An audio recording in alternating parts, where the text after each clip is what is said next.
কল্যাণ নাম হলেও শুধু অকল্যাণকর কাজই করেছেন। পোস্টার বিতর্কে তৃণমূলকে খোঁচা সেলিমের। শুক্রবার সকালে হাওড়ার বাঁকড়া এলাকাতে নির্বাচনী প্রচারে আসেন সিপিএমের রাজ্য সম্পাদক মোহাম্মদ সেলিম।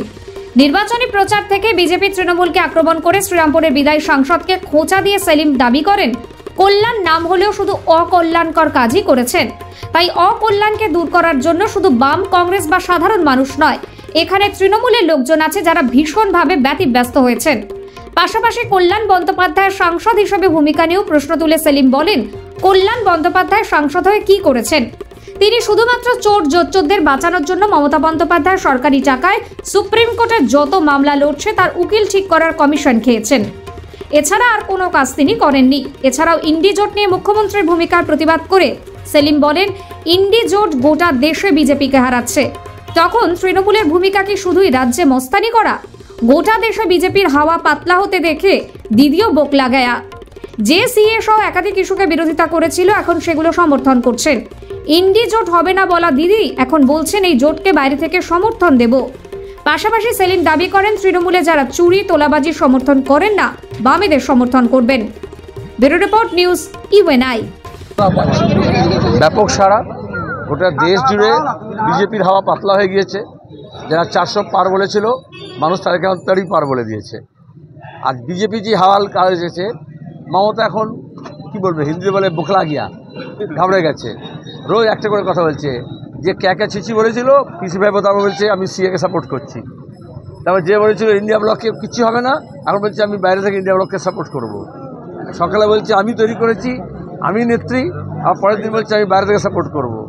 তো ইন্ডিয়া ব্লক যখন গোটা দেশে বিজেপিকে হারাচ্ছে, তৃণমূলের ভূমিকা কী? এখানে পাড়ায় মস্তানি করা, ঝান্ডা খোলা, এটা কি পাড়ার ভোট? পার্লামেন্টের ভোট।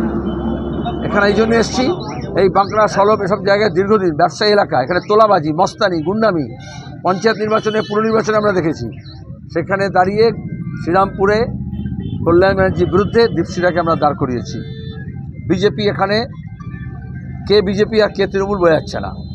এখানে আমরা পরিষ্কার কথা, হাওড়া শহর হোক, সদর বা শ্রীরামপুর হোক বা হুগলি হোক বা আরামবাগ হোক, বাম এবং কংগ্রেসের সমঝোতা হওয়ার পরে আমরা মালদা মুর্শিদাবাদ থেকে দেখেছি দক্ষিণবঙ্গ পর্যন্ত একটা হাওয়া উঠেছে। যারা মনে করেছিল টেলিভিশন চ্যানেলকে ভাড়া নিয়ে হাফ বিজেপি হাফ তৃণমূল 50-50 করবে, সেখানে দাঁড়িয়ে এখন লড়াইটা হচ্ছে বাম এবং কংগ্রেসের সঙ্গে।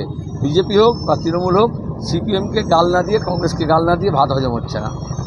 গতকাল বিশ্ব আদালত রায় দিয়েছে, ইডিকে পরিষ্কার বলেছে যে যখন তখন যাকে তাকে গ্রেপ্তার আদালতের নির্দেশ ছাড়া। কি বলবেন? এবার তো অভিষেক ব্যানার্জি নাচবে আর তার সমর্থকরা নাচবে, কারণ জুলাই মাসের পরে গোটা ক্যাবিনেট তৃণমূলের জেলে যাবে। শিক্ষক নিয়োগে দুর্নীতি যা করেছে, আমরা বলছি না যখন তখন কেন গ্রেপ্তার করবে? হেমন্ত সোরেনকে কেন গ্রেপ্তার করলো? অরবিন্দ কেজরিওয়ালকে কেন গ্রেপ্তার করলো? উমর খালিদকে কেন গ্রেপ্তার করেছে? প্রবীর প্রকাশকে কেন গ্রেপ্তার করেছিল? সুপ্রিম কোর্ট বলেছে বেআইনি। কিন্তু যেখানে হাইকোর্ট, সুপ্রিম কোর্ট বলছে চিট ফান্ড থেকে, নারদা সারদা কাণ্ড থেকে, শিক্ষক নিয়োগে দুর্নীতিতে ব্যবস্থা নাও, সেখানে দেখা যাচ্ছে না। বিজেপির ইডি, সিবিআই একটা কাকুর গলার সর্প স্যাম্পল নিতে 6 মাস লাগালো, রিপোর্ট করতে 4 মাস লাগালো। তাহলে সেটিংটা কোথায় আছে? এটা পরিষ্কার হয়েছে। আমরা বলছি যখন তখন গ্রেপ্তার করতে হবে না, কিন্তু যারা ঘরের টাকা, 100 দিনের কাজের টাকা লুট করেছে, শিক্ষক নিয়োগে দুর্নীতি করেছে, তাদের গ্রেপ্তার করতে হবে। গতকাল রাত্রে আমার ডোমজুর বিধানসভায় কল্যাণ ব্যানার্জি এবং হাওড়া জেলা পোস্টার করেছে এবং তাতে লেখা হয়েছে 25,000 ভোটে কল্যাণ ব্যানার্জি হারবে। তৃণমূলের লোকেরাই করেছে, কারণ কল্যাণ নাম থাকলেও সবচেয়ে বেশি অকল্যাণকর কাজ করেছে এখানে। এজন্য অকল্যাণকে দূর করার জন্য শুধু বাম, কংগ্রেস নয়, এখানকার শুধু সাধারণ মানুষ নয়, তৃণমূলের বিভিন্ন লোকজন আছে যারা ভীষণভাবে ব্যতিব্যস্ত হয়েছে। কল্যাণ ব্যানার্জি এখানকার এমপি কী করেছেন?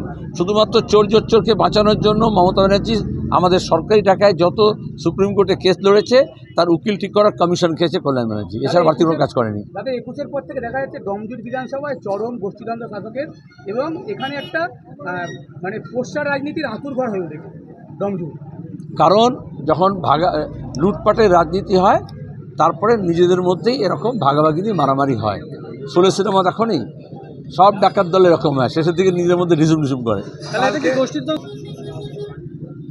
গোষ্ঠী আর না গোষ্ঠী, যারা চোর নয়, জোচ্চোর নয়, লুটেরা নয়, তোলাবাজ নয়, তারা দীপশিরাকে সমর্থন করবে, পরিষ্কার কথা। দাদা, কালকে এই মমতা ব্যানার্জি বলেছে শুভেন্দু অধিকারী আর সিপিএম মিলে নন্দীগ্রামে গণহত্যা করেছে, কী বলবেন?